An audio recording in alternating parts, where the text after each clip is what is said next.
general académico del COLEF, la doctora Delphine Mercier, directora del Centro de Estudios Mexicanos y Centroamericanos, el CEMCA, el doctor Bertrand de Arting, consejero de Cooperación y de Acción Cultural de la Embajada de Francia, y el señor Daniel Parfait, embajador de Francia en México, y el doctor Tonatiuh Guillem López, presidente del Colegio de la Frontera Norte, a quien le pedimos nos ofrezca unas palabras de bienvenida. Muchas gracias. Muy buenos días a todos. Quiero primero darle la bienvenida en especial al embajador Daniel Parfait, quien distingue a esta inauguración con ofreciéndonos un mensaje y además siendo responsable de declarar formalmente inaugurado. Muchas gracias, embajador, por la visita. A los demás colegas que nos acompañan en este inicio del coloquio también les agradezco. Aprovecho también para ofrecer una disculpa por el retraso.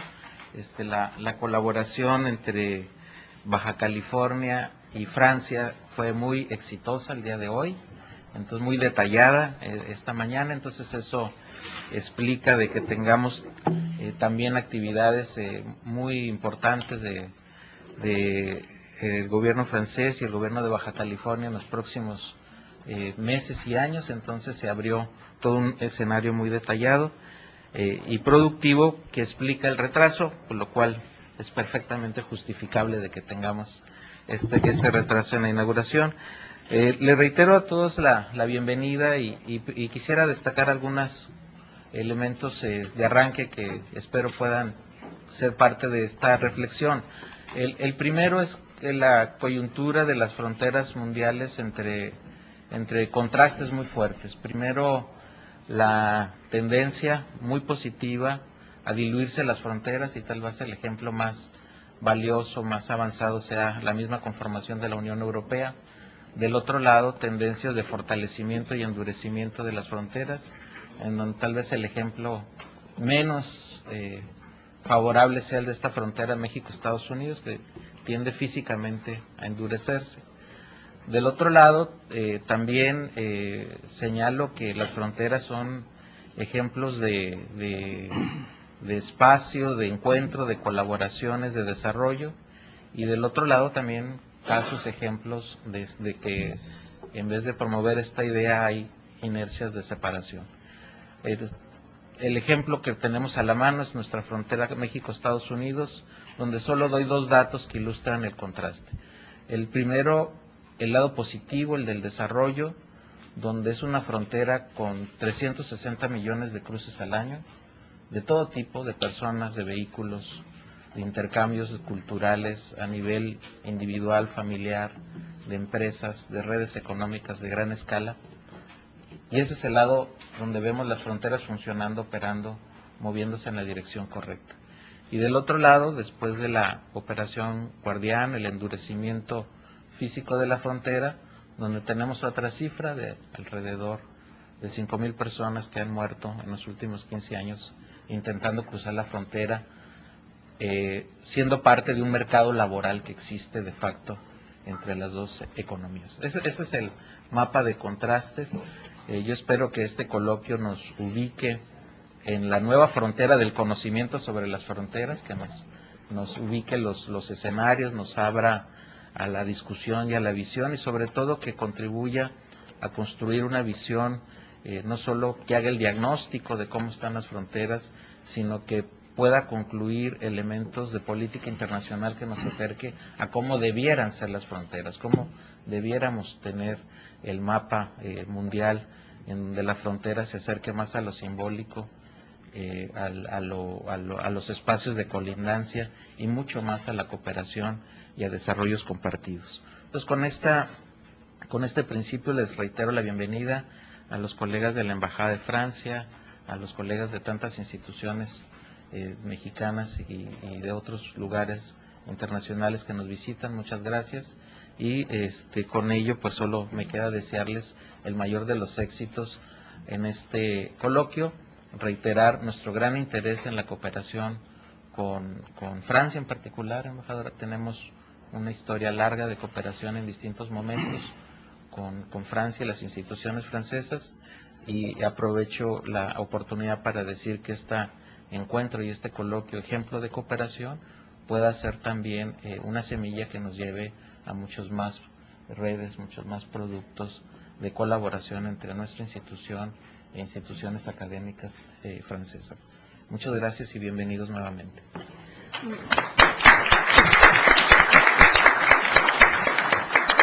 Muchas gracias. Ahora el doctor Alfredo Ugalde nos dará una breve presentación general del coloquio a nombre del comité organizador. Buenos días. Gracias, Mariló. ¿Se escucha? Simplemente yo quería situar un poco los objetivos y el sentido de este coloquio en el marco tanto de la historia del colegio, el proceso de maduración que hemos tenido en la institución y esta coyuntura global y particular, la global la acabamos de mencionar, y la particular que es la de esta frontera. El COLEF fue creado hace 27 años, se sitúa en esta frontera y por lo tanto está especializado en los estudios económicos, sociales, políticos y culturales de un espacio de más de 2.300 kilómetros que separan a la economía más grande del mundo y a un país como México, que es un país considerado emergente.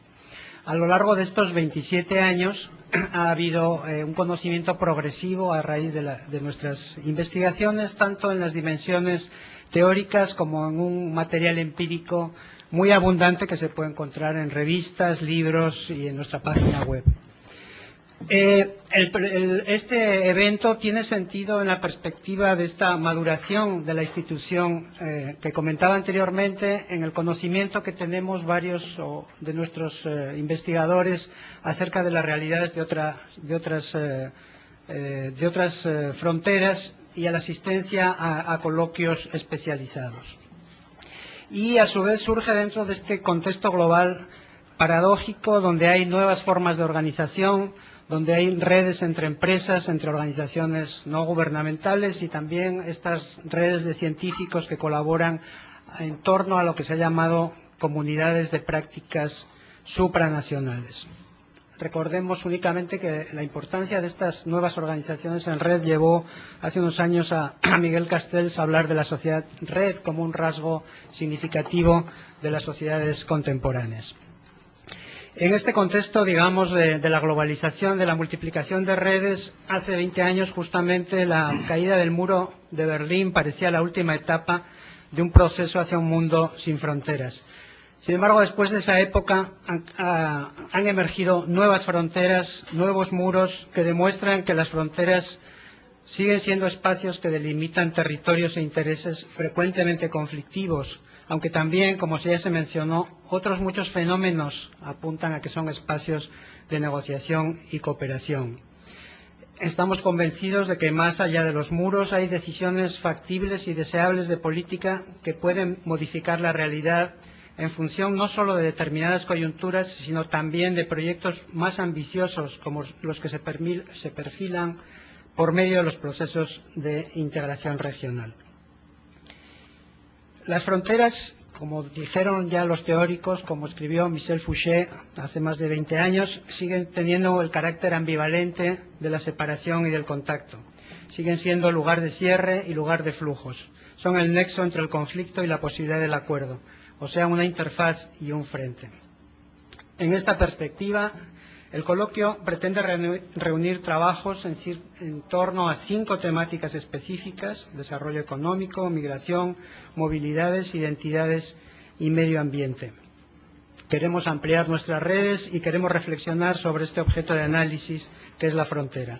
Necesitamos adoptar enfoques multidisciplinarios y son necesarios los aportes de los historiadores, de los especialistas en estudios culturales, de los geógrafos, de los sociólogos, de los antropólogos y de los economistas. Necesitamos analizar las tendencias estructurales y los avatares de la vida cotidiana, los problemas urbanos, los temas de salud y el papel de las instituciones. Estos planteamientos, estas perspectivas, estas miradas, con toda seguridad, nos van a permitir entablar debates polémicos y defender puntos de vista diferentes. pero también nos van a proporcionar una visión más rica, sugerente y compleja de las fronteras contemporáneas. Y sobre todo reforzarán la convicción compartida de que es necesario continuar en nuestra reflexión y en consecuencia proponer formas de acción inteligentes y consensuadas en áreas de la cooperación y de la resolución de los conflictos. Muchas gracias.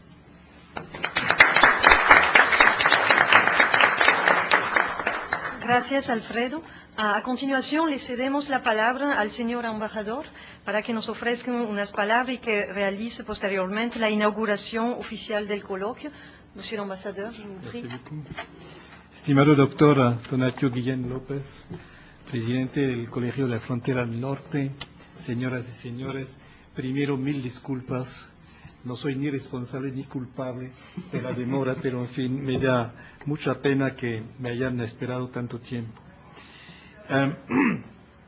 La frontera entre México y Estados Unidos representa el paradigma por excelencia de esta delimitación entre los estados. 3.326 kilómetros, es decir, una inmensa frontera que atraviesa de un lado a otro a los dos países, siguiendo en el este una delimitación terrestre para tomar a partir de El Paso el curso sinuoso del Río Grande, o para decirlo mejor, del Río Bravo, pues sus aguas no solo han llevado esperanzas, sino que también han arrastrado consigo aventuras que no pudieron lograrse. La primera realidad, las primeras imágenes que nos vienen a la mente para evocar la frontera son las de la historia, una historia de sangre y lágrimas. Y tengo que decir que ayer cuando salí del aeropuerto, este primer choque con el muro es una experiencia francamente muy dura. Y les cuento que me dolió mucho ver este muro saliendo del avión están como partiendo la tierra entre los dos países. Entonces, una historia de sangre y lágrimas. Una frontera arrancada en varias ocasiones a México en el siglo XIX y que redujo sucesivamente su territorio. Una frontera que atraviesan por su propia cuenta y riesgo miles de migrantes. Una frontera cuyos territorios adyacentes se disputan organizaciones criminales y que además está abierta a todo tipo de tráfico, drogas, armas, dinero, trata de seres humanos, etc. Una frontera y por ello un símbolo de agresión, una agresión contra la cual la respuesta, iba a decir primaria, porque remonta a la más lejana antigüedad, se encuentra en la construcción de un muro y el despliegue de medios de vigilancia cada vez más sofisticados. Pero la frontera representa también otra realidad tan masiva y tan cotidiana que hemos acabado por olvidarla. Una demarcación extraordinariamente abierta y creadora de intercambios, de riquezas y de renovación. En efecto, más de 1 millón de camiones transitan por Tijuana cada año para ir a Estados Unidos. El puesto fronterizo de Laredo, Nuevo Laredo, es el segundo puerto terrestre comercial de Estados Unidos, por donde pasaron en 2008 más de 1,5 millones de camiones. El dinamismo de la industria maquiladora de exportación ha contribuido a cambiar la fisonomía de los territorios. Los PIB acumulados entre los 6 estados de la República Mexicana que colindan con la frontera representan más de la 1/4 parte del PIB de México, pero únicamente con el 17% de la población total del país. El desarrollo se mide también en términos del elevado nivel educativo y del número cada vez mayor de centros de investigación y enseñanza superior de alto nivel académico. La frontera norte, una zona más o menos desértica antes de los años 60, ha sido testigo también del desarrollo de ciudades fronterizas, como es el caso de Tijuana o de Ciudad Juárez, mucho más pobladas hoy en día que las mismas capitales de los estados en los cuales se encuentran. Por ello, el control de los espacios urbanos se ha convertido en un verdadero reto. El dinamismo económico de la zona fronteriza se refleja también en el ámbito político. Precisamente es en estos estados en donde la alternancia política comenzó realmente. El PAN obtuvo en efecto sus primeras victorias. Baja California, 1989, Chihuahua, 1992, Nuevo León, 1997. Incluso si el panorama político, por lo que se refiere a los gobernadores, se encuentra ampliamente dominado por el PRI, todos los estados del norte, menos Baja California y Sonora, el PAN sigue estando bien representado tanto en las municipalidades como en las asambleas y se mantiene como un poder de alternancia. Esta mutación política y democrática, debido al movimiento, a los intercambios y al alto nivel de educación en estos estados, ha sido bien estudiada por el Colegio de la Frontera Norte. Como les decía, los estrategas, los responsables políticos, al igual que las administraciones, ven en general a las fronteras como una demarcación y a los movimientos transfronterizos como fenómenos que deben canalizarse. Las políticas emprendidas se resumen en el término lucha contra. En un mundo globalizado necesitamos otra mirada más positiva y más orientada hacia el futuro sobre el papel de las migraciones, tanto internas como externas, en el desarrollo humano. Muchos prejuicios, muchos miedos deben desaparecer. Sus trabajos van a ser valiosos para mostrarnos todos los aspectos complejos de una frontera, así como de toda la vida que se organiza en torno a ella, y así lo espero, van a suscitar nuevas ideas sobre esta forma de organización particular al servicio no del despliegue sobre uno mismo, sino de los intercambios en general.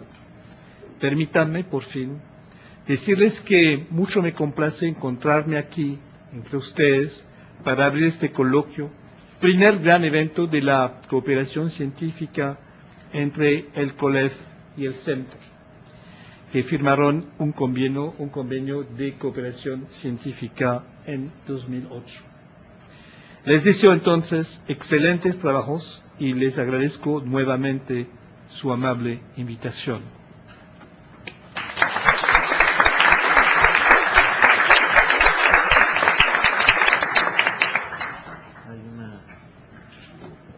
Si quieren declarar inaugurado Bueno, el coloquio. parte protocolaria.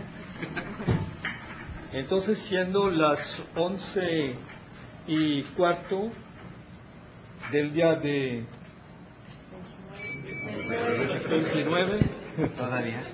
29 de octubre, tengo el honor de declarar formalmente abierto este coloquio.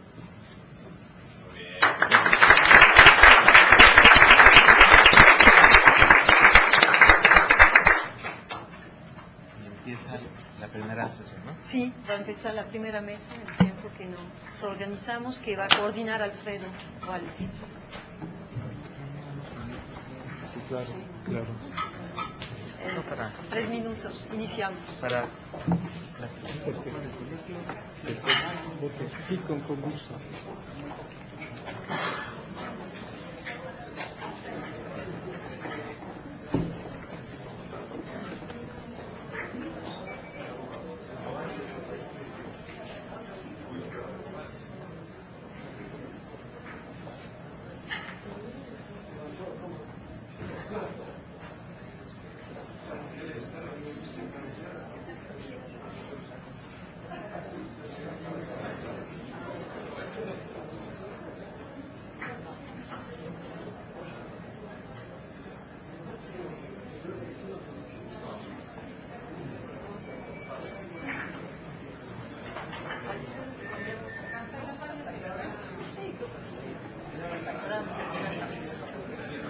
Estaba previsto para 2 horas 15. Entonces, Delfín, no, pues creo que no también.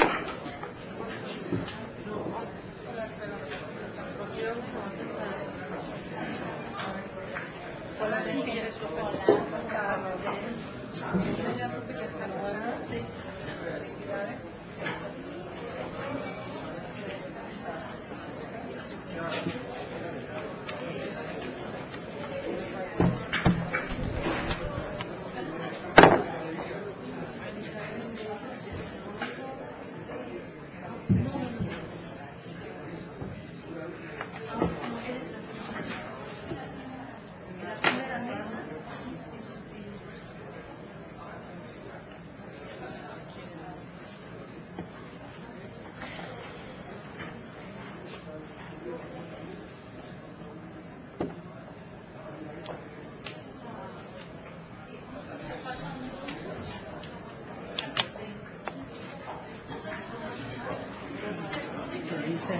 Lo hice. No hay hojas. Bonsoir.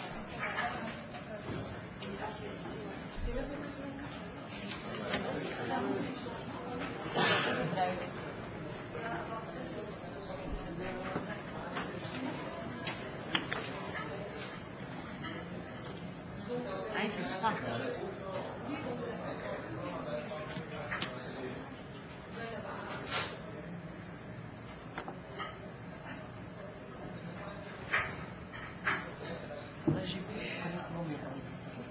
Sí, me gusta muchísimo.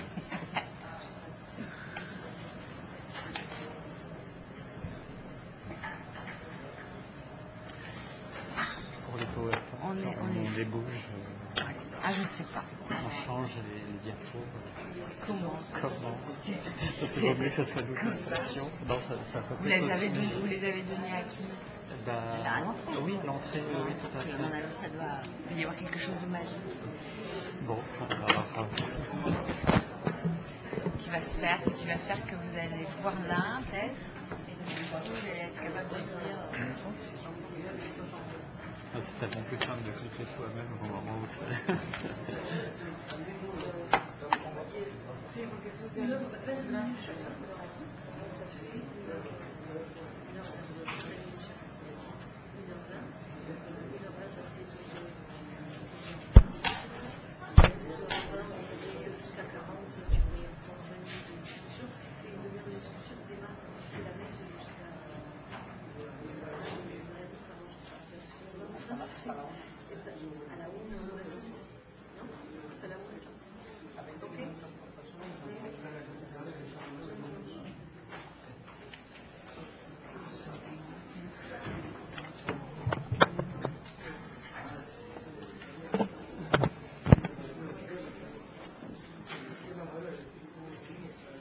Bueno, podemos iniciar, me parece.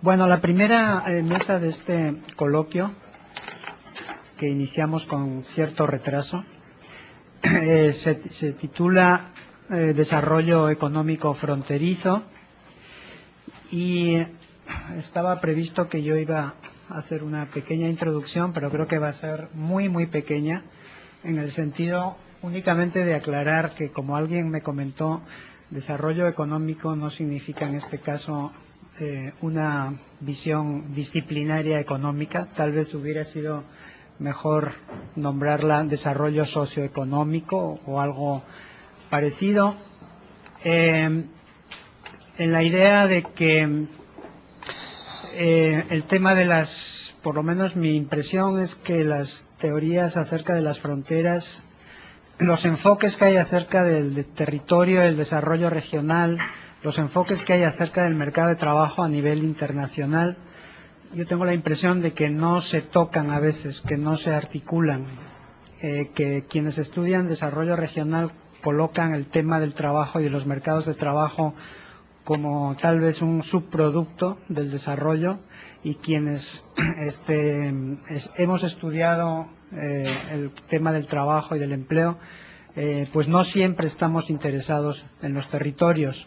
Quizá esta mesa sería una oportunidad para tratar de tender puentes entre ambas temáticas, y algunos de los ponentes están, creo yo, por lo que leí en los resúmenes, más centrados en el tema territorial regional, y otros sin obviar, digamos, la cuestión regional y territorial, creo que están más enfocados a la cuestión de los mercados de trabajo. Bueno, esa es una hipótesis que yo tengo, un punto de vista, pero tal vez en el transcurso de la mesa lo podamos corroborar o quizá lo podamos desmentir. Bueno, la primera presentación corre a cargo de Delphine Mercier. Cada presentador va a tener 20 minutos. Lo que vamos a hacer es respetar el tiempo de las presentaciones, pero acortar el tiempo de la discusión debido al retraso que todos pues hemos sufrido con muy buen humor. Entonces, vamos a iniciar con la presentación de Delphine, que se titula, traducido, El capitalismo de fronteras rentables y una división internacional del trabajo en residencia. Bueno, Delphine es actualmente, como ya se dijo, directora de SENCA y es profesora e investigadora del Centro de Estudios de Sociología del Trabajo LEST en Aix-en-Provence. Ha sido secretaria del RC30, que es Sociología del Trabajo de la Asociación Internacional de Sociología, y ha trabajado pues de manera continua durante varios años la cuestión del trabajo, la cuestión del empleo y del desarrollo local y regional. Entonces, sin más preámbulos, le damos la palabra a Delphine y le recordamos que se ajuste en la medida de lo posible al tiempo previsto. Gracias. Gracias. Entonces voy a presentar ¿se me escuchan bien? En español.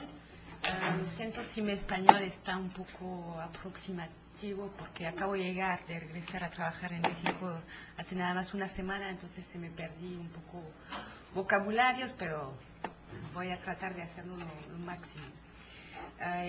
No voy a agregar agradecimientos, pero estoy pensando muy fuerte al trabajo que han hecho Marie-Laure Cube, Marie-Carmen Macias y Olga Rogers, que no está, para felicitarle para este encuentro y este taller durante estos 2 días. Voy a tratar de empezar con algo sencillo que ha cruzado mis trabajos desde 15 años, cuando empecé a hacer mi tesis de doctorado en el Colegio de la Frontera Norte en Monterrey, no puedo no decirlo. Era a propósito de este paradigma que voy a tratar de reducir como maquilar o liberarse de lo que es el trabajo que se tiene que hacer de manera dictada por casas matrices que están en Estados Unidos o en otros países. Es a través de este prisma un poco reductor que representa 2 esquemas productivos, pero también posturas de un capitalismo dentro de un contexto de globalización. Observamos, y cuando digo observamos, estoy pensando también a trabajos que han hecho Michel Peraldi o Alejandro Portes, otras personas que trabajan sobre frontera y migración y que articulan la cuestión del trabajo y de la migración, que hay en los espacios fronterizos, y cuando hablo de espacios fronterizos me enfoco más a lo que está pasando entre México y Estados Unidos, pero también estoy pensando en otras fronteras fuertes, por ejemplo, entre Maroc y Europa, o entre Argelia, Tunisia y Europa, también entre Argentina, Uruguay, o estoy pensando también en la frontera entre Cantón y Hong Kong, ¿no? Observamos un doble proceso. Primero, una transnacionalización de los territorios productivos, y segundo, una informalización de los sectores industriales con una conexión al sector mercantil, que es muy fuerte. El ejemplo de las zonas francas de importación y de exportación industrial fronterizas es muy interesante porque si se analiza como una herramienta de gestión de la globalización o un dispositivo de gestión de la globalización, es un dispositivo que consiste a liberar de algunos derechos comunes, sobre todo en asuntos aduaneros y comerciales. Entonces, el principio general de este dispositivo es atrasar para un tiempo normalmente determinado a los derechos comunes de un país con la meta de aprovechar mejor el entorno local e internacional. Pero aquí hay una duda y algo flujo que todavía no se resolvió, es cuando se termina este régimen de excepción, es decir, a cuál momento las empresas que están en estas zonas francas, zonas fronterizas, tienen que integrar completamente el derecho común del país en el cual están instaladas. Entonces, pensar a la globalización a través de las evoluciones de los modelos económicos y sobre todo las lógicas económicas que están ya funcionando dentro de espacios transnacionales es una manera de entender y pensar el trabajo y las prácticas salariales diferentemente. Es más bien aceptar de enfocar sobre esta negociación permanente que está basada sobre el principio de la excepción, que sea fiscal, jurídica o social. Primer punto, las lógicas del capitalismo en las fronteras están conectadas a las plazas productivas mercantiles. Primero, hay una extensión regional muy importante de estas plazas productivas. Segundo, lo que quiere decir es que la capacidad de estas plazas se aumentó y captan recursos extraterritoriales y extienden siempre más lejos su era de influencia y recíprocamente, su atractividad. Las dos características de esta regionalización de las economías son, primero, hay una recomposición muy fuerte de las formas de trabajo y segundo, hay una articulación siempre más fuerte entre el sector formal e informal. Y eso lo estamos viendo muy fuertemente en Europa, ahora que la moneda del oro está mucho más fuerte que el dólar. Hay una migración desde Bolivia, a América del Sur, que está llegando vía España y que llega hacia Francia, Italia, para trabajar y ocupar puestos que ocupaban antes gente de Marruecos, gente de Tunisia o de Algeria en la producción agrícola, ecuatorianos sobre todo en Francia, por ejemplo. Entonces, hay una articulación del sector formal e informal que se hace más y más fuerte, lo que implica una división del trabajo siempre más fina y multiterritorializada y también una informalización del sector formal. En este contexto de desregulación espacial y social del mercado internacional del trabajo y de la informalización del sector formal, trabajadores y empresarios se encuentran en unas ecologías, vamos a decir, de alto riesgo social y económico siempre más denso y al origen de nuevas éticas empresariales, de nuevos modos de liberación de las formas clásicas de la dominación. Saskia Sasken describe el proceso de globalización como una disociación y recomposición de tres componentes que antes se superponían dentro del Estado-Nación, es decir, el territorio, la autoridad y la superposición y el derecho. Yo agregaría que la globalización es la superposición de escenas jurídicas, fiscales, económicas y sociales que dependen de regulaciones diferentes en un mismo territorio.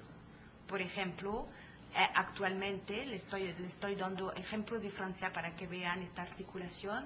Tenemos en espacios agroalimentarios, en el sur de Francia, gente que tienen contratos, gente que tienen otro tipo de contrato que se llama contrato de origen, que empezó a desarrollarse en Europa, que son muy fuertes, que vienen nada más para un tiempo.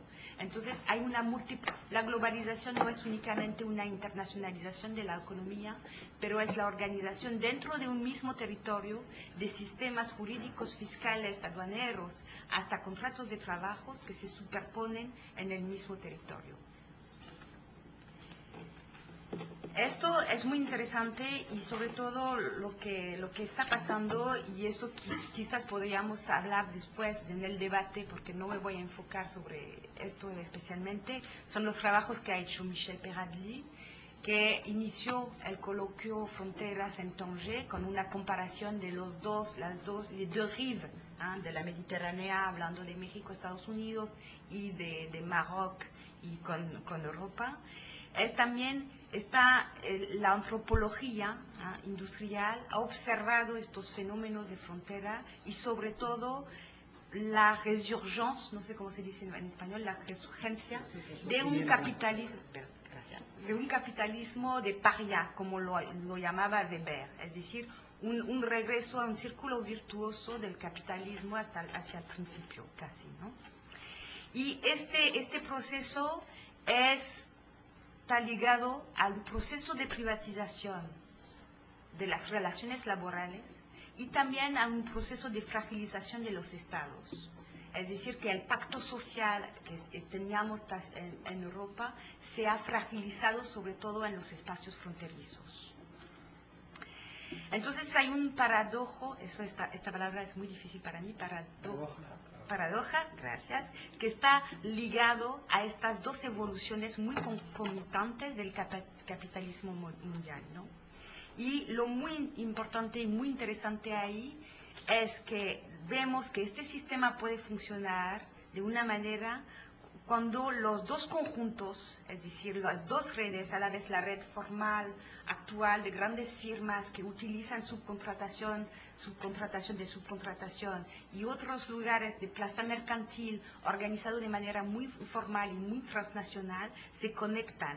Pero hay un tipo de estructura de oportunidades mercantil entre estas dos redes, vamos a decir, es decir, que la separación de las dos redes garantiza la racionalidad del sistema.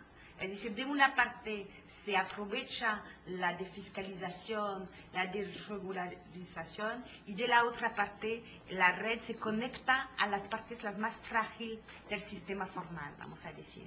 Al momento, como los productos ya casi están terminados, al momento, están ya vendidos o están ya pensando, no, perdón, cuando ya el círculo del producto ya está casi terminado y pensado antes de que se venden los productos, hay una recuperación muy importante, hay toda una organización de la recuperación de lo que está producido en la industria formal. Observando muchos casos de fronteras y estudiando muchos trabajos que se han hecho sobre espacios fronterizos, vamos a decir, en términos de producción, he tratado de presentar aquí en esta ponencia unas figuras de la mundialización o de la globalización o de esta división del trabajo que emerge en sus formas las más, vamos a decir, o común o las más periféricas. Primero, tenemos una manera de organizar el mundo del trabajo que es de crear su propio empleo. Es decir, que ahí estamos viendo y observando que hay empresarios de las fronteras que se han desarrollado y han creado toda una actividad alrededor de la frontera. Michel Peradil los llama los comerciantes a la valise, pero también Efren Sandoval, que está trabajando esto en Monterrey, los llama más o menos de la misma manera. Son empresarios que juegan en la diferencia de la frontera y que organizan toda una red en términos de venta de su mercancía. También tenemos una figura que emerge desde más de 40 años aquí en México, pero que ha tenido un éxito desde 15 años en Europa, es decir, es la figura de la maquiladora. Pero la figura de la maquiladora que está aquí también se reprodujo muy fuertemente en Marruecos, por ejemplo, en países del este de Europa, a través de zonas francas de exportación. Y la idea de esto es de siempre tomar sus distancias lo más posible de las reglas establecidas para acercarse de un mercado potencial. Es decir, que es jugar sobre las fronteras jurídicas y fiscales para acercarse de un mercado muy amplio, que puede ser Estados Unidos, Europa u otros tipos de mercados. Hay una tercera manera muy fuerte actualmente en Europa, que ya se legalizó vía la Comunidad Europea, de organizar un espacio regulado de trabajo y que se llama el contrato de origen. No sé si han escuchado hablar de eso. Por ejemplo, toda la cosecha de la fresa en España está organizada actualmente con mujeres que vienen de Europa del Este y que tienen un contrato de origen por un tiempo. Yo hablo de esto de maquiladoras a espalda de hombre, es decir, que el dispositivo no es un dispositivo territorial, la persona está cargando su propia defiscalización y tiene derecho a trabajar dentro de un país y irse. Es decir, estamos observando un proceso de individualización muy fuerte del contrato de trabajo, y que la persona que viene a trabajar está bajo de un régimen que no es el régimen del país. Este proceso es muy importante y muy interesante de observar porque legaliza formas de trabajo muy duras con un paradigma de dominación muy fuerte. También hay una figura que está aprovechando la cuestión del tiempo, es decir, toda la producción agrícola que utiliza la cuestión de la contraestación. Y eso es una manera de acercarse y de acercar fronteras o de rebasar fronteras de manera muy interesante también. Se desarrolla mucho con África del Sur y América del Sur, que venden toda su producción, por ejemplo, de naranja, en el periodo que España o que países del norte no pueden vender naranja.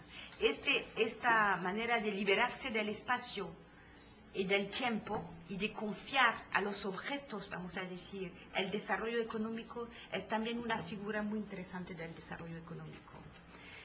La otra figura que apareció en Francia muy fuertemente, pero en otros países de Europa, es de utilizar la defiscalización para espacios industriales que ya estaban perdidos, es decir, a través de una reconversión industrial fuerte.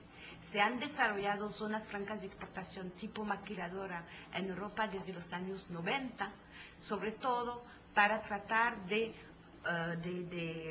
hacer revivir espacios en reconversión industrial muy fuerte, con un proceso de defiscalización más o menos de 10 o 20 años. También tenemos ahora, y yo sé que el COLEF ha estudiado mucho estos, son procesos que tratan de apoyarse, es decir, el desarrollo económico se apoya no únicamente en el producto de contraestación, pero se apoya sobre todo sobre un capital circulatorio internacional. Me explico.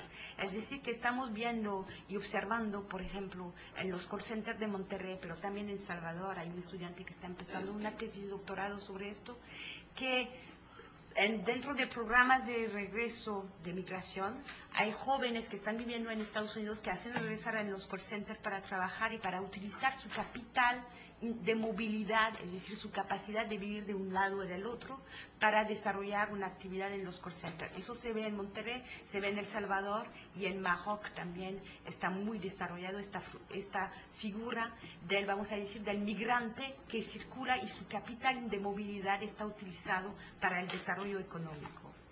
Y hay otra figura que es una figura que es muy interesante también, lo que llamo Makers Borders o les faiseurs de frontières o los que hacen las fronteras.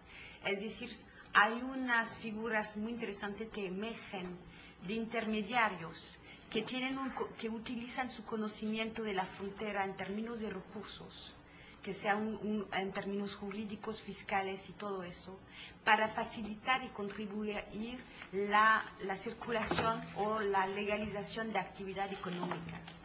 Tenemos, por ejemplo, consejeros que se han desarrollado mucho para instalar empresas defiscalizadas. Tenemos intermediarios del empleo que organizan la red para hacer venir, por ejemplo, gente de Polonia a Francia para trabajar. Estos intermediarios, Makers Borders, son unas profesiones que podemos estudiar a través de la sociología de profesión, que tienen como recursos la frontera y la manera de leer estos espacios. ¿Voy a concluir, monsieur? 5 minutos. Ok, está bien. Entonces, estos regímenes de excepción, la manera de jugar sobre el concepto de excepción, que cada uno trata de apropiarse para desarrollar su propia actividad, es muy interesante porque nos permite reflexionar sobre el trabajo y el empleo en un contexto de superposiciones de escenas o de mundialización. Es decir, que al lugar de tener espacios que están uno al lado del otro, una división internacional de trabajo que como teníamos antes, tenemos, por eso llamé división internacional de trabajo en residencia, es decir, según la excepción que lleva, pueden instalarse en un territorio, pero pues, pueden estar instalados en el mismo territorio gente y vamos a decir, actividad económicas que tienen estatutos muy diferentes y que relevan de régimen jurídicos, de tiempos fiscales diferentes. Entonces, asistimos a una privatización completa de la relación profesional, laboral, y eso es algo muy interesante, sobre todo con el receso de las normas de calidad. Eso me podría explicitar más en el debate, es decir, que hay una privatización completa de la relación laboral que hace que el contrato y la relación entre el trabajador y la empresa casi se exteriorizó, es completamente afuera de la empresa. Y eso implica una individualización muy fuerte de los contratos de trabajo, lo que es un problema porque hemos visto a través del OIT que hay un aumento muy fuerte de los juicios sobre las condiciones de trabajo adentro de los espacios económicos. Entonces, hay lógicas de construcción social y territorial que contribuyen a entender estos espacios transnacionales, y si los vemos no únicamente a través de la separación, pero más bien a través de la fluidez de las fronteras, estamos asistiendo a un fenómeno primero de territorialización, es decir, arraigamiento de una mano de obra y de una actividad en un espacio con una apropiación, pero estamos también asistiendo a una deterritorialización, es decir, a través de flujos económicos y migratorios muy importantes. Son los regímenes jurídicos y fiscales, muy bien, que circulan a la espalda de los hombres entre dos países, o productos que circulan también, y una reterritorialización, es decir, que hay modos de gestión, herramientas de gestión que se utilizan en Maroc, Tunisia, como se utilizaban en México o como se utilizaban en Cantón, que se difunden en los espacios, vamos a decir, en Europa, en los Estados Unidos, a través de outsourcing, a través de otras figuras de la organización económica. Para concluir, 3 frases. No sé si se acuerdan los que estaban en Tanger, decía Michel Peraldi o no sé quién, que más la frontera es difícil de pasar, más la gente viene de lejos y más la industrialización del pasaje o del traspaso, se dice, del pasaje, es fuerte, ¿no? Entonces, yo digo que lo que podríamos seguir discutiendo en este coloquio también para dar seguimiento a todo el esfuerzo que se hizo hoy durante estos 2 días, es que hay como un cambio de la gramática. Yo estoy hablando a nivel del trabajo y de la economía, para leer las fronteras. Siempre hubo una surdeterminación del espacio, y ahora lo que es el elemento más determinante es el tiempo, más que el espacio, finalmente. Entonces eso habría que también seguir discutiendo sobre esto, que las lógicas de control se desplazan. Sobre determinación. Gracias. Las lógicas de control se desplazan más rápidamente que los actores. Estamos en una producción amplificada de herramientas de gestión para controlar lo que está pasando y los actores están, las prácticas de control están muy individualizadas, también en las empresas, y entonces hay un control en todas las actividades económicas que emancipa, ¿cómo se traduce? Que emancipan los lugares y que permiten más y más la trazabilidad de los individuos. Es decir, que aquí tenemos el conflicto muy interesante que tenemos que tomar en cuenta de el empeoramiento de las condiciones de trabajo, es decir, que más damos emancipación a los lugares, más hay un proceso de trazabilidad sobre los individuos. Gracias, Delfín, por tu participación. Creo que hay los suficientes elementos como para Jorge Carrillo quiere aplaudir, creo.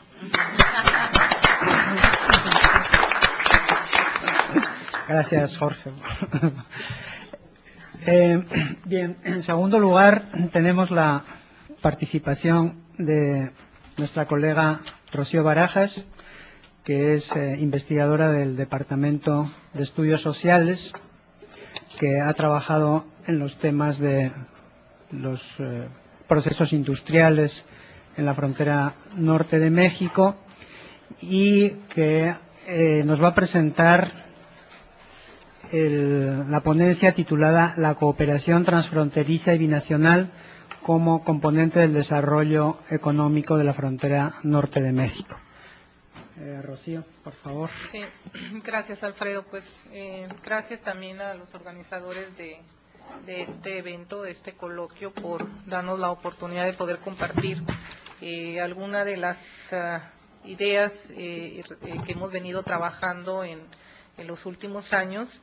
Y bueno, yo recuperaría, para un poco articular mi presentación con la anterior, con una idea de que, si bien es cierto, la globalización impone una serie de lógicas de los mercados fundamentalmente, o que responden a los intereses de los mercados y de las grandes transnacionales, también deberíamos de reconocer que los territorios tienen sus propias lógicas, tienen sus propias historias y van engarzándose estos procesos que, insisto, vienen del componente globalizador y transnacionalizador, con características propias de las regiones en estudio. Entonces, bueno, este creo que es uno de los casos. Bueno, básicamente me gustaría compartir con ustedes algunos puntos, hablar un poquito de este concepto de región transfronteriza y binacional, esta relación con la cooperación y lo que nosotros hemos llamado la nueva gobernanza como un elemento para entender las formas de articulación de esta cooperación. A lo mejor brevemente poner en contexto cuál es la configuración del desarrollo económico en la región.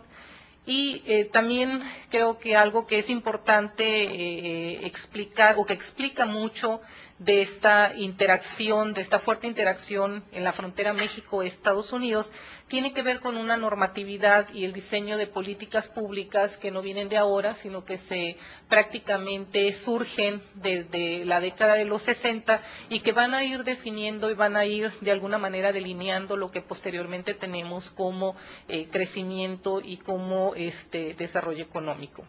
Y bueno, finalmente, eso también trae como consecuencia pues una serie de arreglos institucionales para que se dé esta cooperación bilateral, transfronteriza y bilateral, porque hay también todo este componente en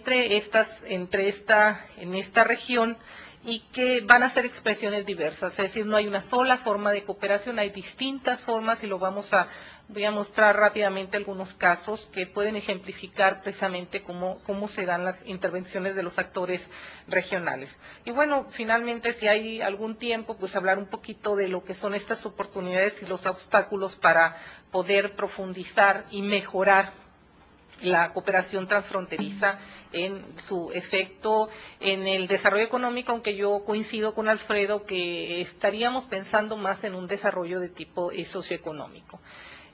Bueno, el concepto de región transfronteriza, pues ha habido una serie de autores que han venido, sobre todo en los últimos años, tratando, sobre todo del lado de los geógrafos, tratando de explicar cómo definimos la región transfronteriza, porque, insisto, hay toda una discusión si podemos hablar de región transfronteriza o región binacional, pero vamos a iniciar con lo que es la idea de la región transfronteriza como una unidad territorial que comprende pues unidades subnacionales, ¿verdad?, pero que tienen la característica de ser contiguas, aun cuando corresponden a dos estados-nación.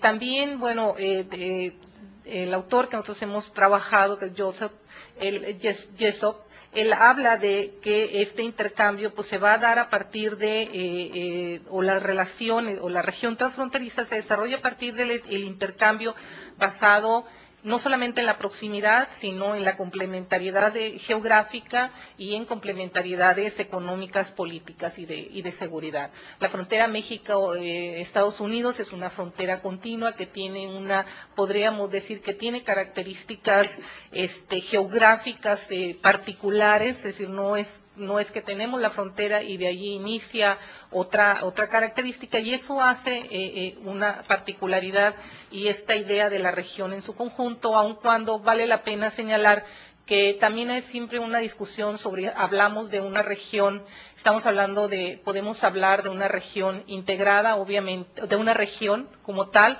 Nosotros creemos que las regiones primero no son homogéneas en principio, pero que las regiones pues pueden tener estas particularidades de tener una serie de interacciones, hay zonas menos desarrolladas que la otra, y bueno, por eso nos atrevemos a hablar de esta región.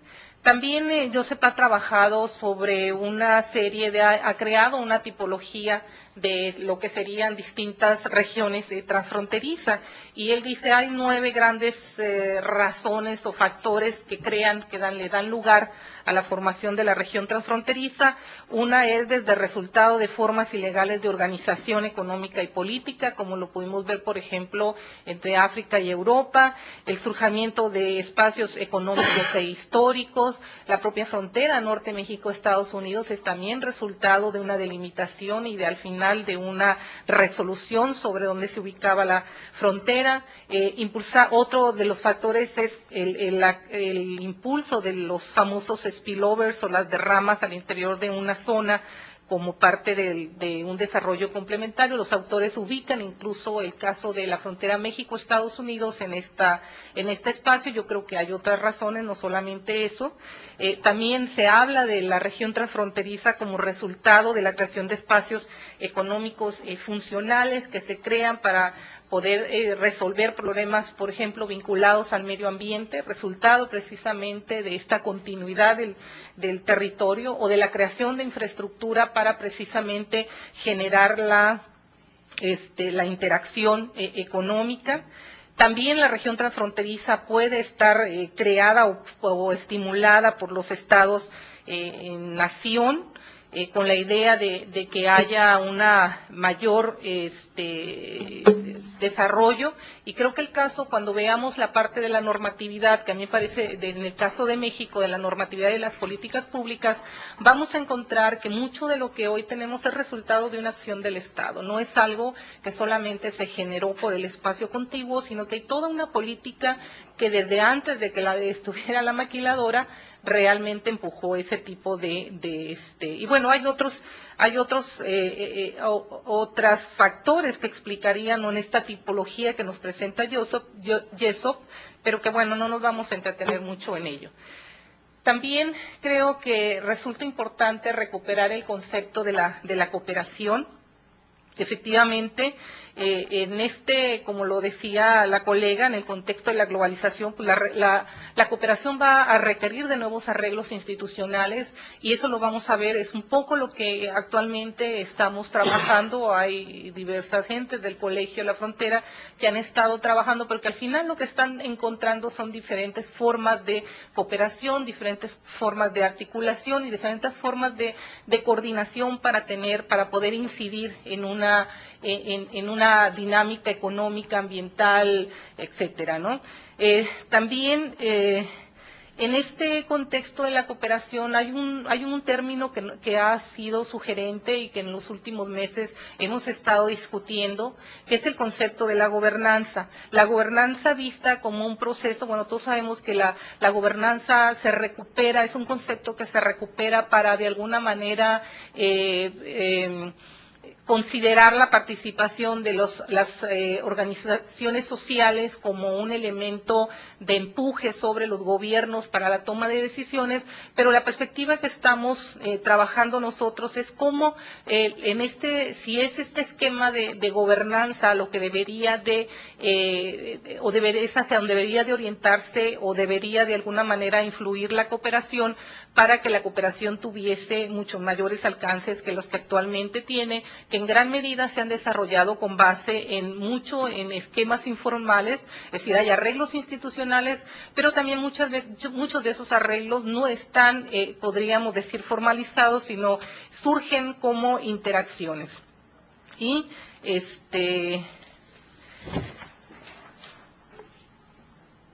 esto sería nuestra frontera México-Estados Unidos. Le tomamos aquí prestado este mapa al grupo de trabajo de 2012, y lo que ustedes pueden ver pues es este espacio que lo constituye, que le da una particularidad precisamente a la región y que de alguna manera ejemplifica lo que yo hablaba hace un rato sobre otras razones que le dan sentido a la región transfronteriza.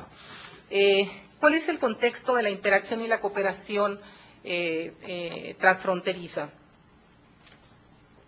10 estados integran esta región, existen 39 municipios fronterizos, 25 condados norteamericanos, y en toda la región estamos hablando de alrededor de 13 millones de personas.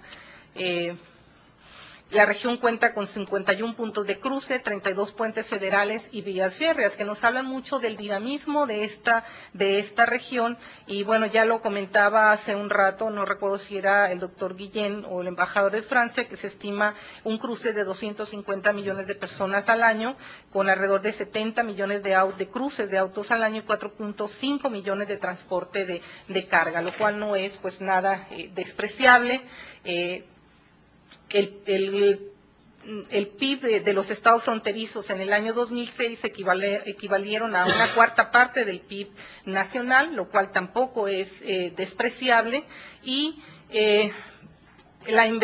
alrededor o en torno a la inversión extranjera de Estados Unidos a México entre 1999 y 2008, el 25% se ubicó en esta región. Y bueno, hemos visto que efectivamente es la inversión norteamericana la que principalmente tiene esta ubicación en la parte de la frontera mexicana, y es en el sector manufacturero.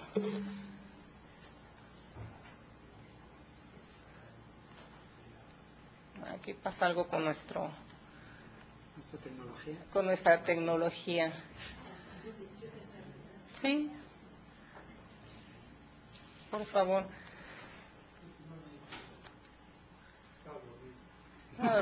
No, pero aquí debería de funcionar solo.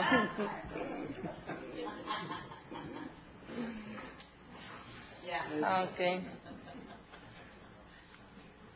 Bueno, aquí tenemos el empleo, ya creo que el contexto que daba Delfín acerca de la importancia de la maquiladora en la región habla de, ustedes tienen el empleo entre 1980 y 2006, efectivamente, del 88 al 2001 van a ver un crecimiento impresionante del empleo generado por esta industria, y si lo comparamos, el azul es el nivel nacional y el verde es los estados fronterizos, pues vamos a encontrar que es la frontera que es el que tiene definitivamente, o tuvo hasta el 2000, una preponderancia, ¿no?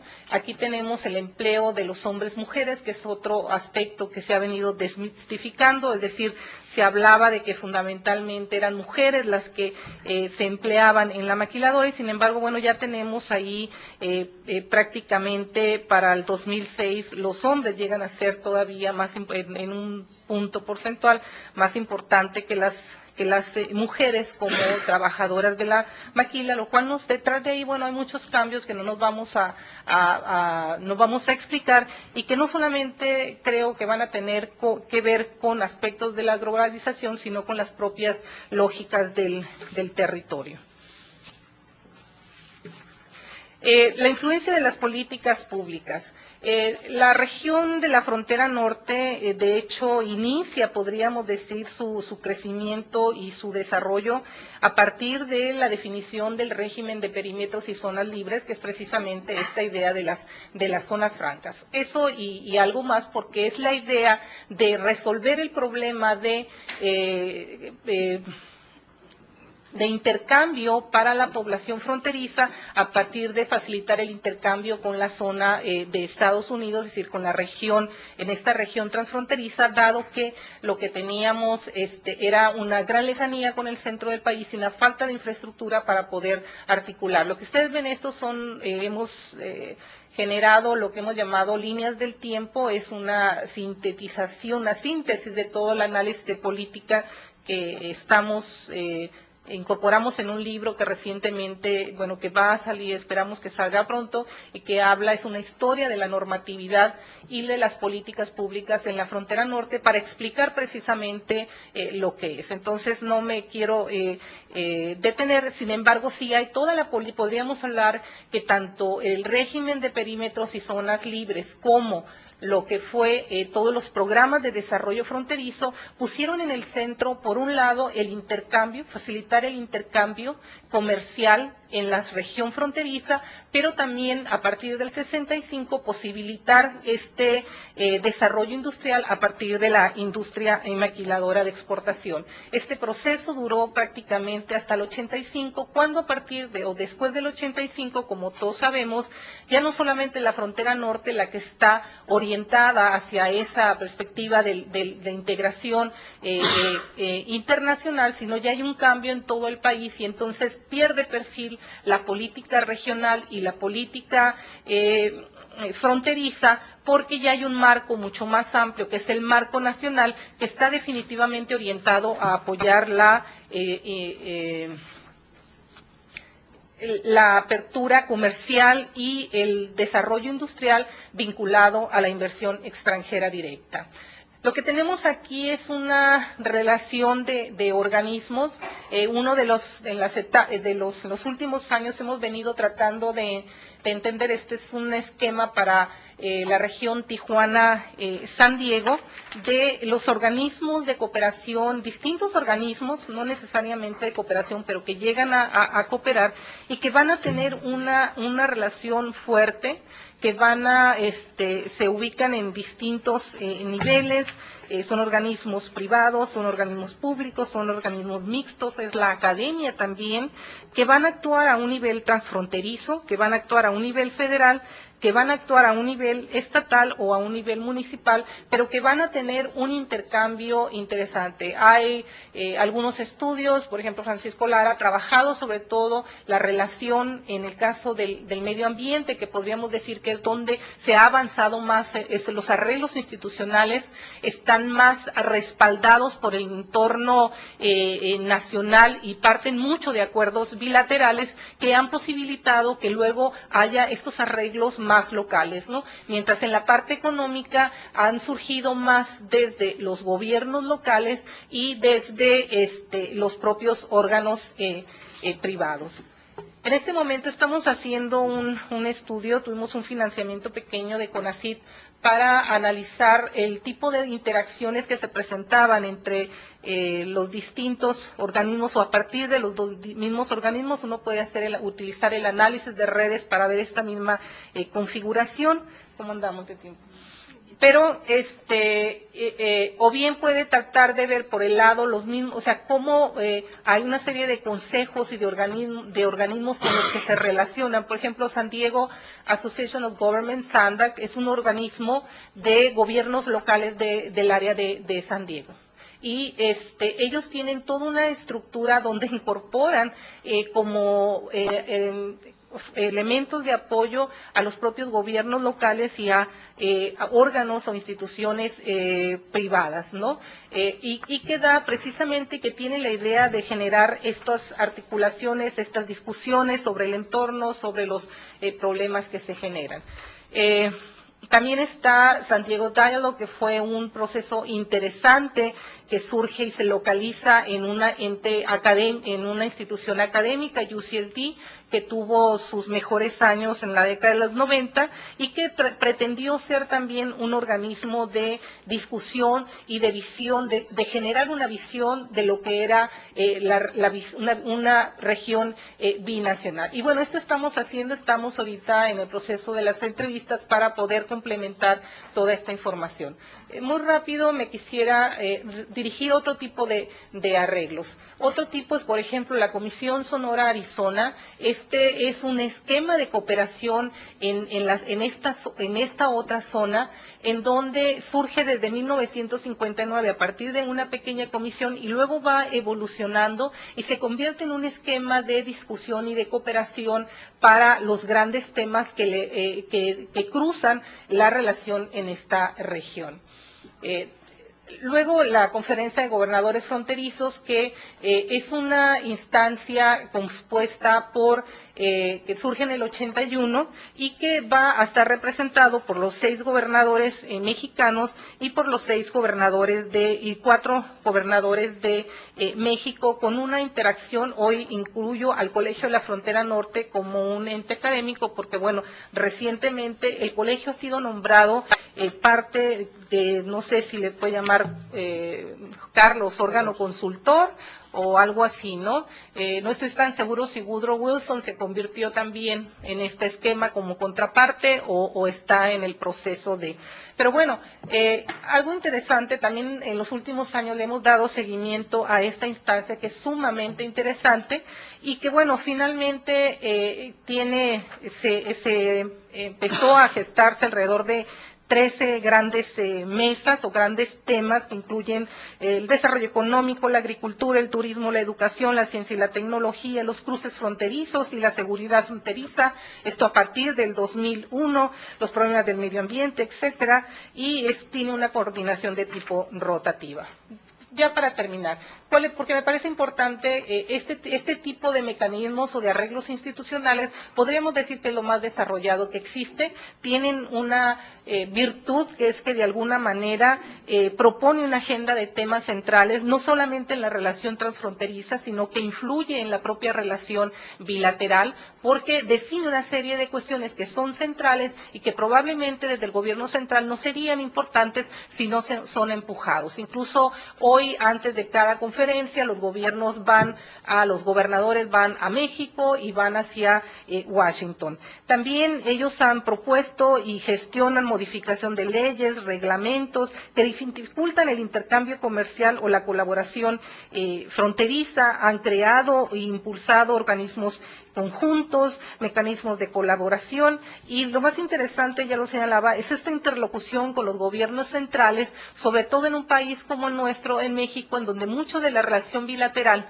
y ahí estaría parte del conflicto que luego y del obstáculo de esta interacción, que somos un país muy centralizado, en donde cualquier tipo de relación internacional, pues básicamente va a depender o va a estar en manos del gobierno federal, con dificultades para poder actuar o tomar decisiones, mientras del lado de los Estados Unidos o de los estados fronterizos hay una mayor descentralización para poder actuar e incluso llegar a ciertos acuerdos, y sus mecanismos pues son mucho más sencillos. Bueno, ellos recientemente, la conferencia concluyó, presentó algo que había sido un tema recurrente en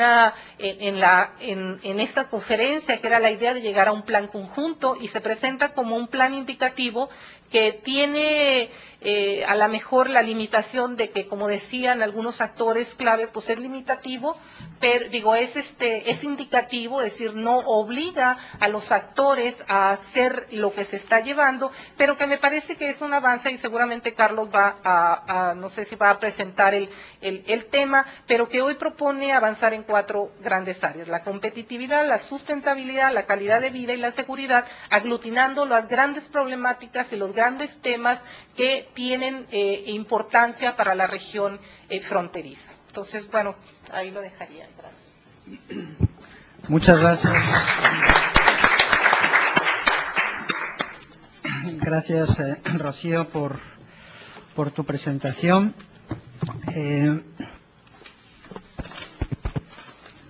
Bueno, en tercer lugar, tenemos la presentación de François, no sé si es Moulet o Moulet. En algunos lados aparece con acento, en otros no. Y su presentación es, Bueno, se titula la Unión Europea de Espacios Fronterizos que no se parecen entre sí, qui ne se rassemblent pas. François es maestro de conferencias en la Universidad de Artois, en Francia, y le cedemos la palabra para su presentación. Y el artefacto. Donc, bonjour à tous. Je tiens d'abord à remercier tous les organisateurs et à la qualité de l'accueil ce matin. C'est très agréable quand on arrive de loin. J'interviens en tant que géographe, parce qu'on n'est pas tous de formation identique clairement. En tant que géographe, j'ai fait ma thèse sur les frontières entre l'Italie, la Suisse et la France, les dynamiques transfrontalières, où on n'ose pas utiliser le terme de région transfrontalière, et pourtant on y est beaucoup plus avancé, mais on n'ose pas l'utiliser. Et actuellement, je travaille beaucoup plus sur les frontières avec la Grande-Bretagne, la Belgique et la France, et je m'intéresse de plus en plus à l'Europe de l'Est, parce que c'est un véritable laboratoire sur l'évolution des frontières. Donc, je crois que concernant l'Europe, il faut quand même avoir quelques idées simples au départ. On a tous une image très homogène des coupures frontalières de l'Europe. C'est pas tout à fait juste, c'est même complètement faux. Michel Fouché l'avait déjà démontré en 91 sur le demi-siècle. 45% des frontières ont bougé. Donc il y a une grande mobilité même dans l'espace des frontières. Je pense même à l'exemple entre la Tchéquie et la Slovaquie, c'est quand même très récent. Donc on a de nombreuses frontières qui sont en cours de mise en place. Donc c'est difficile de parler d'effacement, par exemple, des frontières quand on est en train de les construire. Et je crois qu'il faut faire attention aux années 90 qui ont suivi la chute du mur de Berlin, où on était fortement marqué par un mythe que les frontières s'effaçaient en Europe. Un véritable mythe, à tel point que tout le monde a travaillé sur la coopération, etc., en montrant que c'était une réalité. Et je vais vous montrer que c'est quand même un petit peu différent. Et d'ailleurs, des auteurs comme Michel Lusseau, en 2009, dans un livre remarquable qui s'appelle « De la lutte des classes à la lutte des places », donc de l'espace géographique, où il dit qu'il y a bien eu un leurre sur les frontières. Les frontières n'ont jamais été autant d'actualité. Et pour nous qui les étudions, à la limite, tant mieux, on a du travail devant nous. Enfin, concernant l'Union européenne, on est dans une logique évolutive, ça je vais vous le montrer, ça je crois que c'est assez important. Les frontières n'ont aucun caractère définitif dans leur fonctionnement.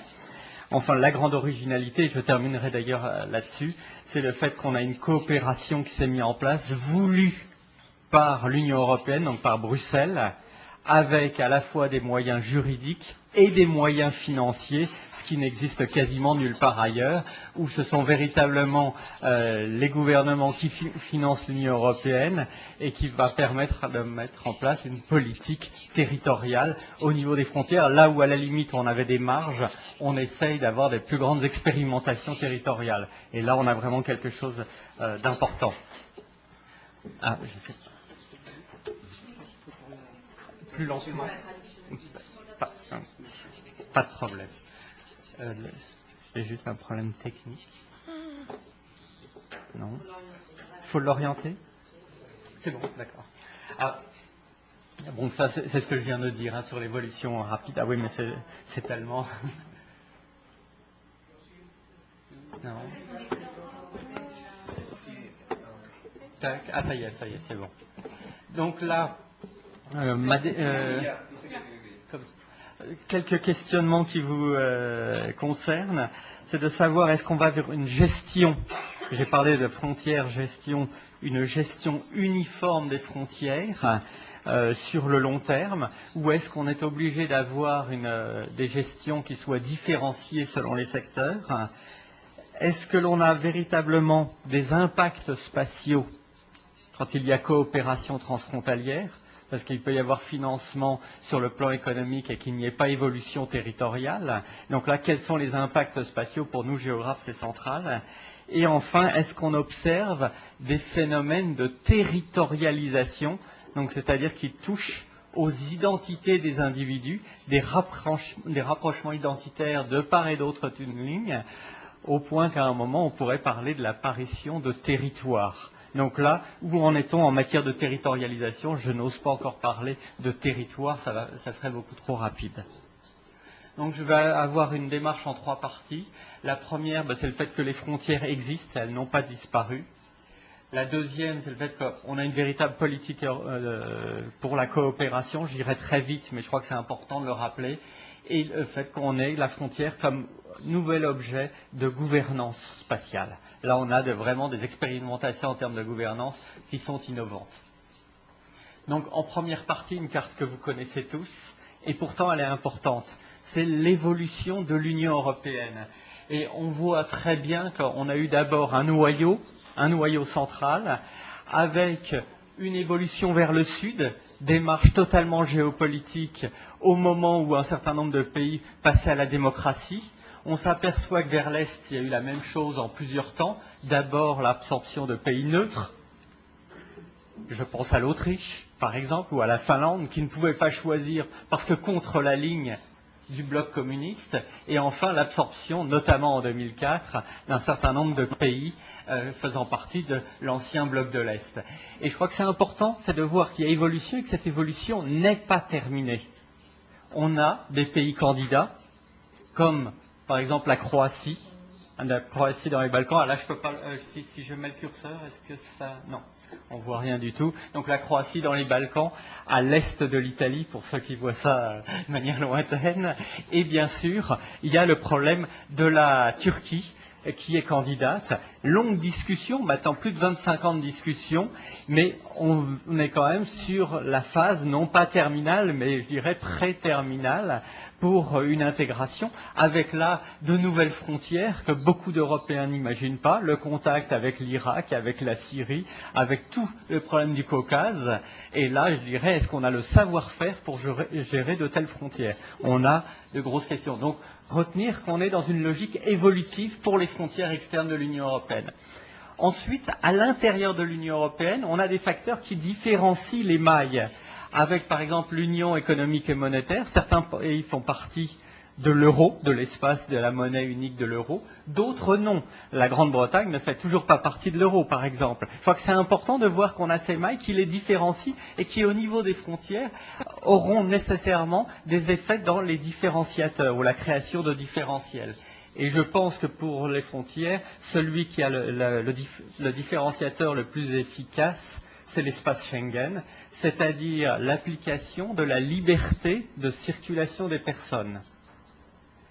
On voit que certains sont membres, je ne vais pas rentrer dans tout le détail technique, certains sont en phase de transition, y compris des pays qui ne font pas partie de l'Union européenne comme la Suisse. En 2012, la Suisse fait partie de l'espace Schengen. Quand vu de loin, ça doit devenir très compliqué. Et enfin, certains pays n'en font pas du tout partie. Donc, on a là un différenciateur qui me paraît être le différenciateur le plus important, parce que d'un côté, on a la volonté de circulation des personnes, et de l'autre, l'effet direct. Si on veut une circulation interne, il va falloir se protéger par rapport à l'extérieur. Et donc là, on a un différenciateur qui devient très important. Ah, là, la carte n'est pas passée. Ça doit être un effet de Mac APC. Donc là, c'était pour vous montrer qu'on a même des enclaves. C'est pas mieux d'un côté ou de l'autre. On a des enclaves. Donc je pense à l'enclave russe de Kaliningrad, l'ancienne Königsberg allemande, où il n'y a plus un Allemand à l'heure actuelle, mais des investissements allemands en masse depuis 3-4 ans, ce qui est assez intéressant, ces retours un petit peu sur l'histoire. Et là, on a cette enclave russe complètement prise à l'intérieur de l'Union européenne. Ça n'a pas été simple, il a fallu un certain nombre d'accords, notamment pour la circulation des trains entre Kaliningrad et le reste de la Russie. Je dirais que depuis 2004-2005, on est dans une période calme dans les relations, mais on voit que l'Union européenne, ce n'est pas homogène, il y a ce problème des enclaves. Autre exemple, je suis content que ça passe, là, cette photo, je l'ai prise à la frontière entre la Roumanie et la Moldavie. La Roumanie faisant partie depuis 2007 de l'Union européenne. La Moldavie est à l'extérieur. Et si vous regardez la photo, on a toute une bande forestière. Les frontières de l'Europe, c'est aussi gérer des frontières du passé. Là, on a l'exemple type de la frontière militaire conçue par l'Union soviétique, où il fallait au minimum 30 km de bois pour limiter une éventuelle invasion. Donc, on a encore la forêt qui est là, et elle est entièrement entretenue d'une manière militaire. Les forestiers doivent demander l'autorisation au ministère de la Défense en Moldavie pour pouvoir faire une coupe, parce que sinon, il y a des risques militaires. Donc, on ne peut pas imaginer l'Europe comme un espace nécessairement de paix. Aux périphéries, il y a des frontières qui sont gérées, je dirais, à l'ancienne, hein, c'est-à-dire dans une logique totalement militaire. Donc on voit qu'il y a des pays qui sont au cœur du maillage, où les frontières sont complètement ouvertes, comme par exemple les Pays-Bas, où on passe vers les pays limitrophes sans aucune difficulté. Créer une entreprise avec une filiale de l'autre côté de la frontière n'impose aucune difficulté. Créer des associations se fait de manière relativement simple. Un deuxième niveau qui est une périphérie souhaitée, active, mais pas tout à fait intégrée. On est dans une logique de périphérie comme la Grande-Bretagne. Moi qui prends le TGV 3 fois par semaine pour aller au travail dans le Nord, ben je passe à la gare du Nord. Et il y a la frontière Schengen qui est visible dans la gare, avec des grandes vitres de 8 mètres de haut pour que ça fasse beau. Et un petit peu plus loin, ben c'est des grillages électrifiés. Hein, on n'est pas du tout à Tijuana, mais on est dans un système complètement coupé. Il y a une discontinuité majeure. On est à l'intérieur de la gare du Nord qui est à Paris. Je crois que c'est important parce qu'on va vers la Grande-Bretagne qui est en dehors. Donc c'est important de voir que là on a une gestion de la frontière particulière, des périphéries qui vont très rapidement vers une intégration comme la Pologne, des marges qui vont y rentrer comme la Croatie, des marges sans ambiguïté comme l'Islande qui font partie de l'espace économique européen, donc toutes les règles économiques de l'Europe sont appliquées, qui font partie de l'espace Schengen, et depuis un an avec la crise, qui ont bien envie de rentrer dans l'Union européenne, parce que c'est quand même une protection en cas de crise. On sait que l'Union européenne aura plus de mal à sortir de la crise, mais elle encaisse mieux la crise que les pays qui en sont en dehors. Enfin, des marges difficiles, on ne sait pas trop comment ça va arriver, par exemple la Turquie, s'il y a une intégration, comment ça va se passer? Là pour l'instant c'est l'expectative, mais les discussions avancent vite. Enfin, vous avez vu avec Kaliningrad beaucoup de particularismes. J'ai pris ces deux photos qui sont assez intéressantes pour montrer une réalité de l'Europe, ou deux réalités de l'Europe. D'un côté, on est sur les enclaves au Maroc. Là, c'est l'exemple de Ceuta, où vous avez un système exactement comme le mur de Tijuana, la même logique, avec des clandestins qui tentent de passer de manière extrêmement violente. Et je crois que demain, il y aura une intervention justement sur des comparaisons, parce qu'il y a vraiment beaucoup de violence. Et de l'autre, un symbole au-dessus du Rhin, qui a été quand même une coupure de l'histoire, où il y a eu des batailles violentes, etc. Au-dessus du Rhin, on crée un lien entre deux espaces frontaliers. Là, c'est uniquement pour du loisir, la passerelle. Maintenant, la politique européenne, je vais plus vite, je suis désolé, parce qu'on me demande d'aller plus vite. Il y a d'abord des volontés politiques par de l'intergouvernemental, c'est-à-dire une convention qui date déjà de 1981, et tous les pays n'ont pas signé tous les aspects de la convention. C'est intéressant de voir que avancer, c'est pas évident. La France n'a pas pu signer tous les aspects dans les années 80. Pourquoi? Parce qu'elle n'était pas encore assez décentralisée pour permettre aux collectivités locales de coopérer. Ensuite, on voit qu'on a des outils. Là, le tableau est illisible. Des outils qui sont apparus, notamment des outils juridiques, comme les groupements européens d'intérêt économique ou les groupements européens de coopération territoriale. Et là, on voit les espaces qui sont autorisés à coopérer et donc à bénéficier de financements directs de l'Union européenne, y compris par exemple des pays comme la Suisse qui y participent, même s'ils ne font pas partie de l'Union européenne, c'est Berne qui remplace Bruxelles pour les financements. Donc là, on voit que dans la programmation 2007-2013, en vert, vous avez toute la coopération territoriale avec un très gros budget.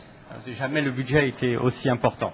Et enfin, on incite des coopérations avec des espaces qui étaient fortement coupés par les frontières, comme par exemple ici les Alpes ou l'arc alpin, où on incite à créer de nouveaux espaces transfrontaliers. Et donc là, on est véritablement dans l'innovation.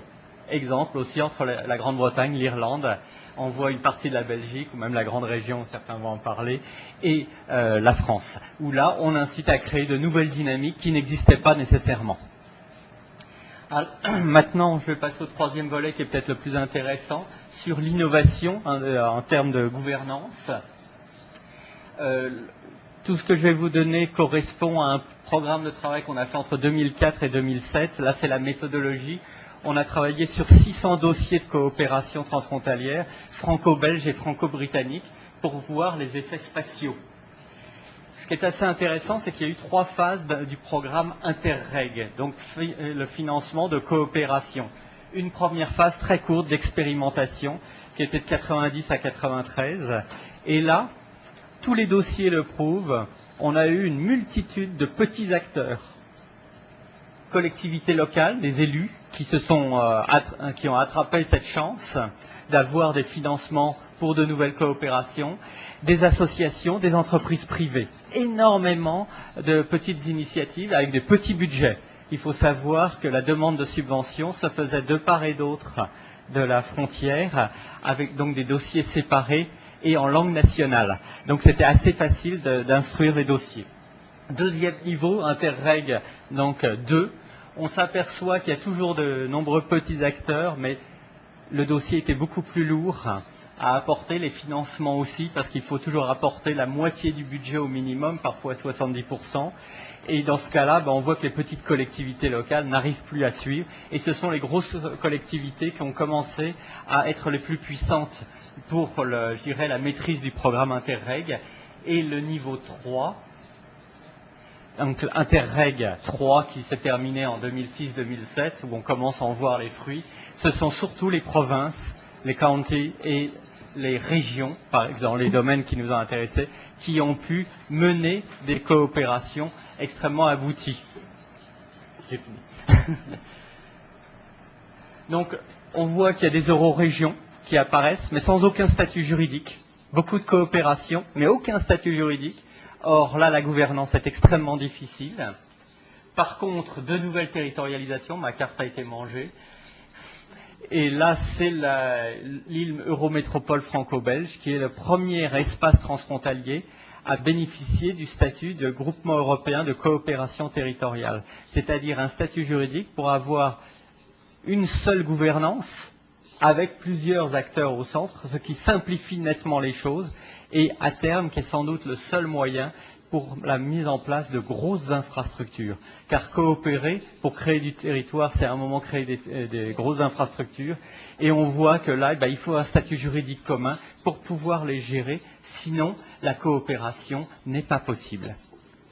Donc, en conclusion, retenir qu'il y a plusieurs types de frontières en Europe, et pas une seule, je crois que c'est extrêmement important, et que finalement, on a des degrés de porosité qui ne sont pas les mêmes selon les frontières. On a des frontières où la porosité est très forte, les flux illégaux sont très faibles, où les coopérations sont relativement faciles et bien financées.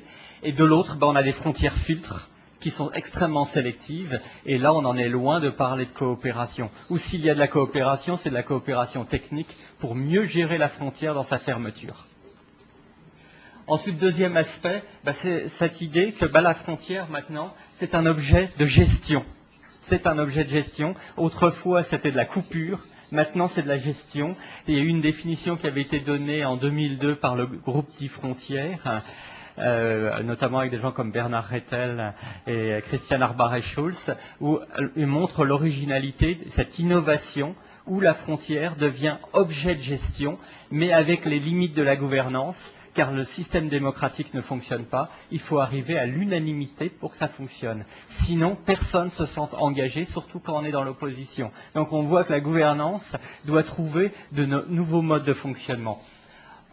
Donc finalement, on ne peut pas dire qu'il y ait de territoire transfrontalier, mais à l'intérieur de l'Union européenne, là où la porosité est la plus forte, on a de véritables territorialisations qui sont en cours. On peut dire que l'Europe est une forme de laboratoire. Merci beaucoup.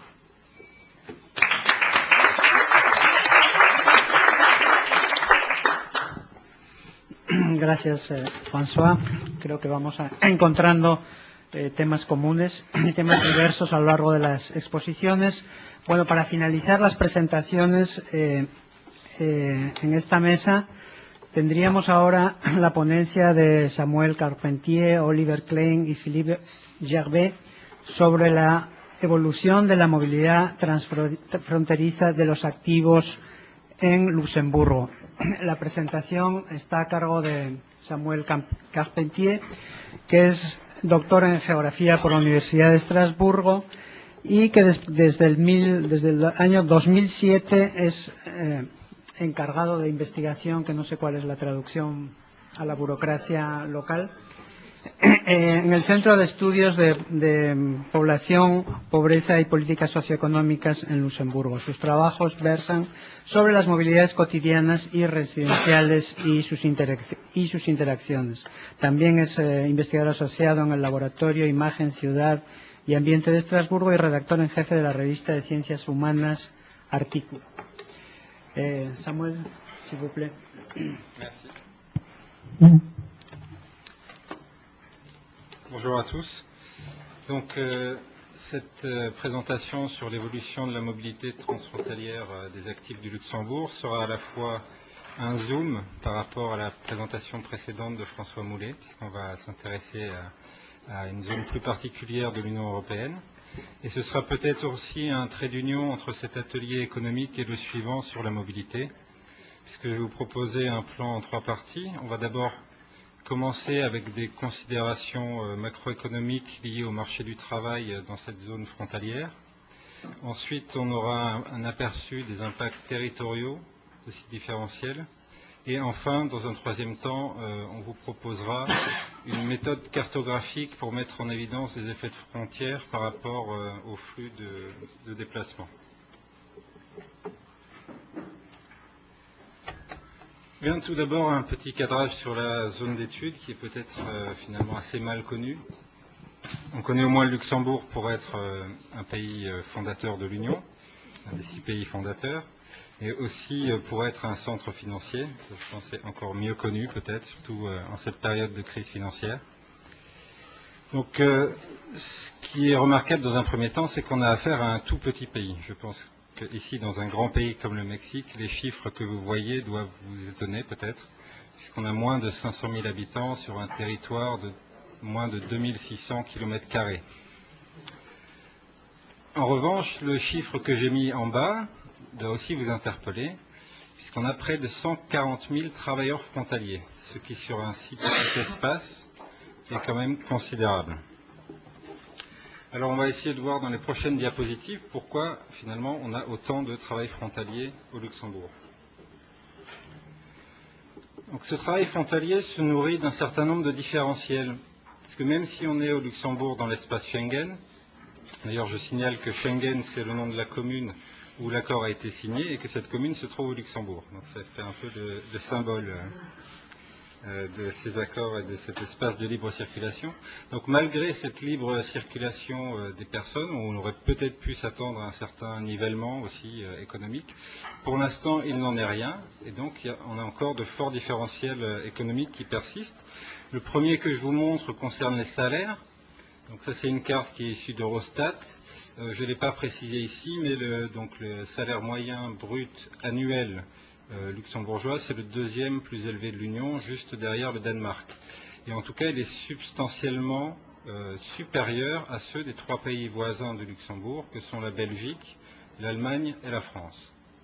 Donc ça, c'est un premier élément.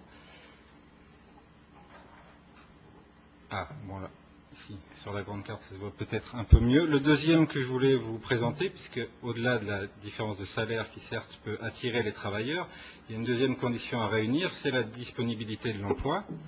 Et ici, on voit sur cette carte que le taux de chômage au Luxembourg est le plus faible de tout ce qu'on appelle la grande région, c'est-à-dire le Luxembourg, plus la Wallonie, qui est la région francophone de la Belgique, les Landes allemandes de Sarre et Rhénanie-Palatinat, et la région Lorraine en France. Donc c'est un deuxième différentiel important qui montre une certaine disponibilité de l'emploi au Luxembourg. Et enfin, le dernier différentiel que je vous propose, c'est celui du PIB par habitant, ici en 2008. À nouveau, c'est une carte européenne, et ce qu'elle ne dit pas, c'est que le PIB par habitant au Luxembourg, c'est le plus élevé du monde, avec une petite manipulation au niveau des chiffres, puisque les travailleurs frontaliers, qui sont très nombreux, contribuent au numérateur, c'est-à-dire à la richesse, mais pas au dénominateur. Voilà, mais même quand on corrige, il y a eu des tentatives de correction de cet effet-là, le Luxembourg reste bien le premier PIB par habitant du monde. Donc on a un certain nombre de différentiels qui nous expliquent mieux l'importance du travail frontalier. Maintenant, si on regarde l'évolution de l'emploi et du travail frontalier, on remarque que même si le secteur bancaire luxembourgeois s'est développé à partir des années 60, c'est bien à partir du milieu des années 80 que l'activité a vraiment décollé de façon très visible, ici sur ces courbes. Et on voit un joli parallélisme entre le travail frontalier en vert et l'emploi total du Luxembourg en rouge. Si on s'intéresse à la part du travail frontalier dans l'emploi luxembourgeois, on se rend compte donc de cette rupture à partir de 1985 pour arriver aujourd'hui à peu près 45% de travailleurs frontaliers dans l'emploi luxembourgeois. Je ne connais pas d'autres exemples où ça prenne cette ampleur. Maintenant, nous allons passer aux aspects territoriaux de ce phénomène frontalier en regardant simplement l'évolution de la densité de travailleurs frontaliers à partir de 1991. Donc on voit qu'en 1991, le travail frontalier est très proche des frontières. Je ne sais pas si on voit bien l'échelle ici, mais on va dire qu'on est dans une zone d'à peu près 20 km des frontières. Et c'est surtout concentré entre la Belgique et la France, avec une participation plus marginale de l'Allemagne. En 1998, on voit que le phénomène s'intensifie d'un point de vue quantitatif, mais il s'étale aussi dans l'espace. Et cette tendance se confirme en 2005, donc avec un élargissement encore de ces bassins d'emploi transfrontaliers et une contribution de plus en plus forte des frontaliers allemands. Rapidement, je vais vous dire un mot du cadre conceptuel par rapport à la problématique de la mobilité de ces actifs du Luxembourg. Ici, on restreint l'analyse à deux types de déplacements. D'une part, les déplacements domicile-travail, correspondant ici à ce qu'on appelle mobilité quotidienne, et d'autre part, ce qu'on appelle la mobilité résidentielle, et qu'on distingue ici de la migration. C'est-à-dire que pour nous, la mobilité résidentielle s'effectue au sein d'un même bassin de vie, et on propose, dans le cas du Luxembourg, dans ce cas particulier, de ne pas prendre en compte les déménagements qui ont une portée spatiale de plus de 150 km. Donc ça, c'est en partie un choix méthodologique, mais c'est aussi un choix qui est conditionné par la disponibilité de données, puisqu'on utilise pour nos analyses les données de la sécurité sociale du Luxembourg. Alors, au niveau de la mobilité domicile-travail, donc de l'ensemble des actifs du Luxembourg, donc les actifs résidents et les travailleurs frontaliers, ce qui distingue... Ce qui est discriminant sur ce critère de la mobilité domicile-travail, c'est essentiellement la polarisation très forte par la capitale du Luxembourg, par Luxembourgville du marché du travail, et en particulier pour les emplois qualifiés liés au domaine bancaire, aux nouvelles technologies de l'information et aux services en général, que vous retrouvez sur ces tableaux par la distinction qu'on a fait entre ce qu'on a appelé les emplois non métropolitains, donc plus souvent industriels, ouvriers, et les emplois métropolitains. On voit qu'ils sont concentrés pour 82% dans l'agglomération de Luxembourgville.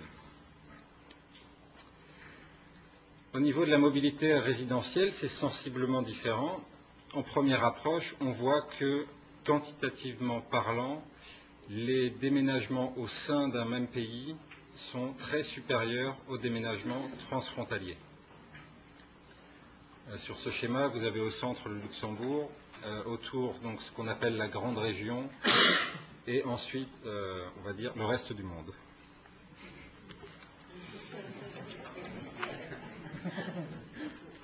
Donc vous remarquez d'ailleurs que Luxembourg est au centre du monde sur mon schéma. Bien, alors pour aller un peu plus dans le détail et un peu plus dans les finesses géographiques, puisque nous sommes tous les trois géographes qui avons mis au point cette contribution, on vous propose un bilan résidentiel du bassin d'emploi transfrontalier du Luxembourg. Ce qui est remarquable sur cette carte, c'est en particulier le phénomène de périurbanisation qui a lieu dans les 4 pays, donc de part et d'autre des frontières du Luxembourg. Et ça, c'est une tendance assez marquée, avec pratiquement aucune exception. Toutes les villes présentent un bilan résidentiel négatif. Je n'ai pas de pointeur, je ne vais pas pouvoir vous faire le détail, mais Luxembourg est à peu près au centre. Je ne sais pas si c'est visible.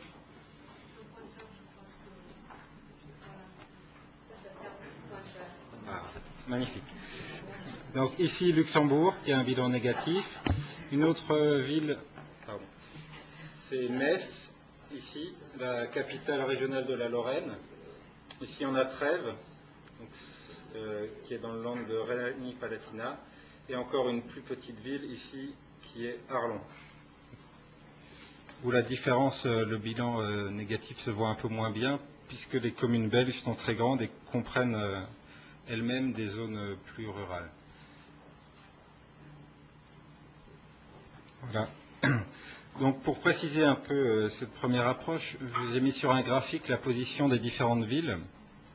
Et on voit que même si la plupart d'entre elles ont un bilan résidentiel négatif, la position de Luxembourgville est quand même très singulière de par l'importance à la fois des entrées et des sorties sur ce même territoire. À savoir que si on incorpore en plus les migrations pour Luxembourgville, c'est quand même une ville qui renouvelle 10% de sa population chaque année.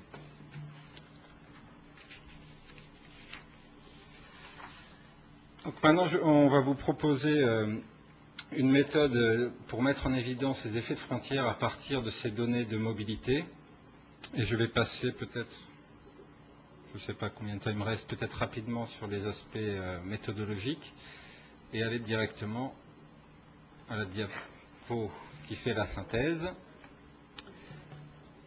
Donc on a comme donnée de départ une matrice de flux classique, un tableau d'échange avec des origines et des destinations, donc qui définissent un nombre important, dans le cas de notre matrice sur la grande région, au niveau communal, c'est plusieurs milliers d'interactions spatiales possibles. Donc ça pose un problème de représentation des flux. La plupart du temps, on choisit un seuil, on ne représente que les flux les plus importants. Or, comme vous l'avez vu sur la carte des bilans, on a une problématique de périurbanisation qui ne peut pas justifier de faire un choix sur l'importance quantitative des flux. Sinon, on ne voit plus de périurbanisation par définition. Donc, on s'est inspiré d'une méthode développée par un géographe américain qui s'appelle Waldo Tobler, qui a exercé pas très loin d'ici finalement, puisque c'était à l'université de Santa Barbara en Californie, et qui propose une méthodologie pour synthétiser des flux par des champs vectoriels. Donc ce qu'on fait ici, en calculant pour chaque origine un angle moyen pondéré des flux de déplacement qui donne finalement l'orientation privilégiée de chaque origine par rapport à toutes les destinations possibles. Ensuite, en termes de représentation, on va restituer non seulement la direction, mais aussi l'importance quantitative du flux en question. Cette méthode, elle va avoir l'avantage de pouvoir mettre en évidence les effets de frontières et aussi pour nous, un autre avantage, c'est de pouvoir traiter de la même façon les déplacements domicile-travail et la mobilité résidentielle.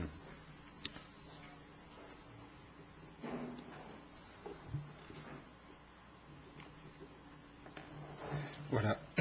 Au niveau de la mobilité domicile-travail, finalement, on retrouve un peu ce que j'ai montré précédemment, c'est-à-dire cette très forte polarisation de l'emploi par la ville de Luxembourg, dont l'agglomération représente plus de 50% de l'emploi total du pays.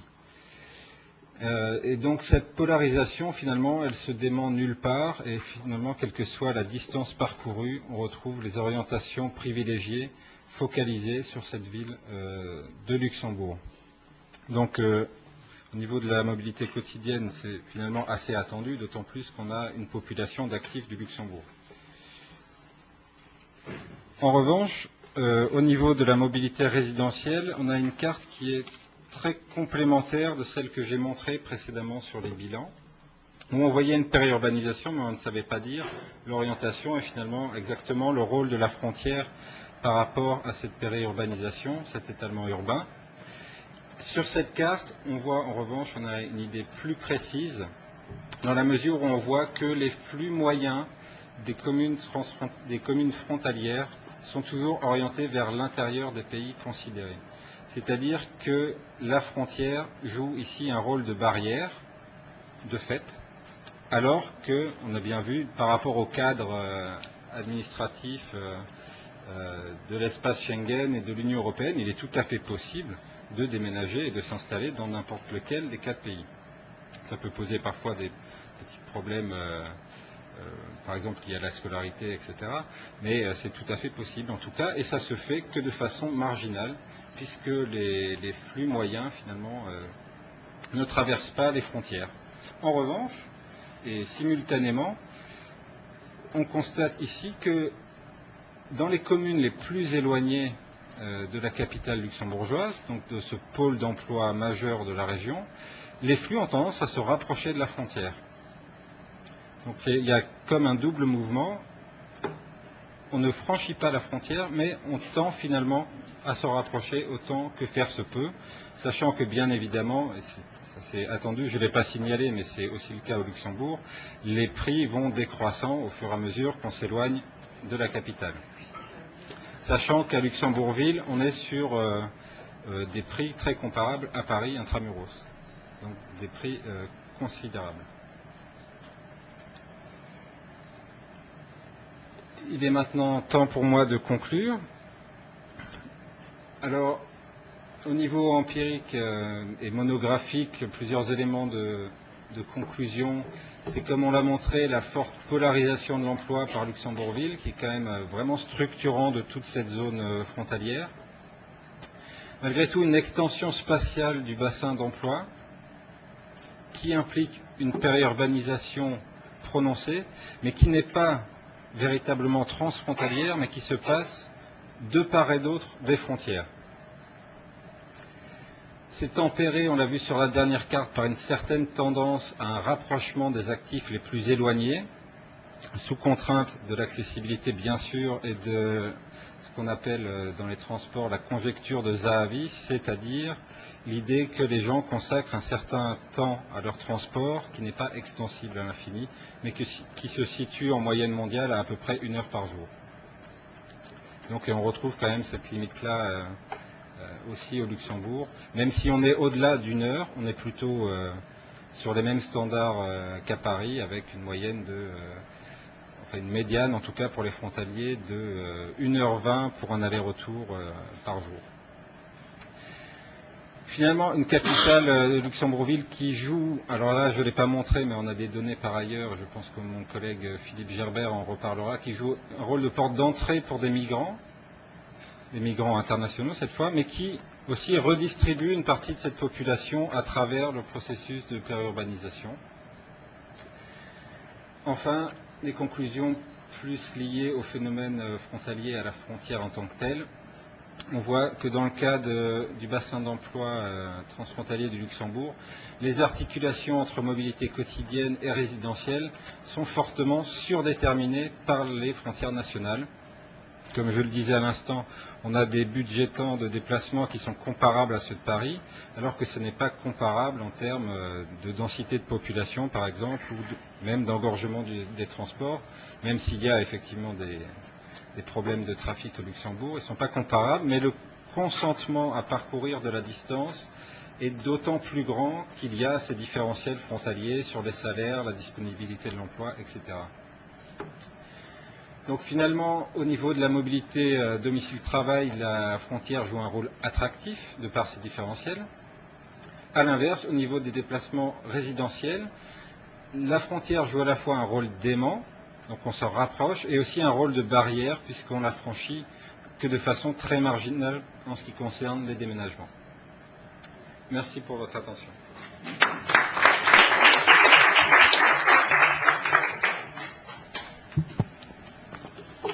Bien, muchas gracias a todos ustedes. Según me indicaron las organizadoras, tenemos alrededor de 20-25 minutos para 25-30, o sea, una media de 27 aproximadamente. De 27 y media, exactito, para sus preguntas y comentarios. Entonces, yo creo que tomaríamos como 3 preguntas en un primer lugar, o comentarios, e daríamos la palabra a los presentadores y iríamos procediendo de esta manera. Entonces, si alguien tiene alguna pregunta o comentario,